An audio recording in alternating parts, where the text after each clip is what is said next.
এই হচ্ছে একটা গাড়ির কমপ্লিট সিস্টেম। দেখেন এখানে এখানে যদি একটা this is our high voltage battery, এটা হচ্ছে আমার high voltage battery. High voltage ব্যাটারির মধ্যে আবার কিছু হচ্ছে আপনার কন্ডাক্টর থাকে, রিলে আরি যেটাকে আমরা বলি। হ্যাঁ, একটা পজিটিভ রিলে থাকে, একটা নেগেটিভ রিলে থাকে, আর একটা ফ্রি চার্জ রিলে থাকে। হ্যাঁ, এটা হচ্ছে আমার 12 ভোল্টের অক্সিলারি ব্যাটারি। হ্যাঁ, এই হচ্ছে আমার ইনভার্টার কনভার্টার। আর হচ্ছে আমার এই হচ্ছে এসি কম্প্রেসর। এসি কম্প্রেসরও কিন্তু এই হাই ভোল্টেজ ব্যাটারি দিয়ে কিন্তু চলে। হ্যাঁ, এসি কম্প্রেসর। হ্যাঁ, এসি কম্প্রেসরও আপনি একটা ডিসি মোটর বলতে পারেন।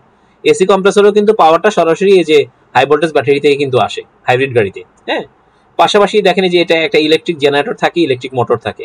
হ্যাঁ, ইলেকট্রিক জেনারেটরটাও 3 পেজ, ইলেকট্রিক মোটরটাও 3 পেজ। ইলেকট্রিক মোটর চাকাকে চালায়, আর ইলেকট্রিক জেনারেটর কি করে, ইলেকট্রিসিটি জেনারেট করে অথবা ইঞ্জিনকে স্টার্ট করে। এটা হচ্ছে একটা ইঞ্জিন, এটা হচ্ছে electric motor. Electric motor basically হচ্ছে হাইব্রিড গাড়িতে ইলেকট্রিক মোটর হচ্ছে ট্রান্সমিশনের মধ্যেই থাকে অ্যাকচুয়ালি। হ্যাঁ, ডিফারেন্সিয়াল পোর্শনের মাঝখানে বেসিক্যালি হচ্ছে ইলেকট্রিক মোটরটা থাকে। হ্যাঁ, বেসিক্যালি ইঞ্জিন এবং ডিফারেন্সিয়াল হাউজিং এর মাঝখানে মোটরটা থাকে আর মোটর লোকেশনটা।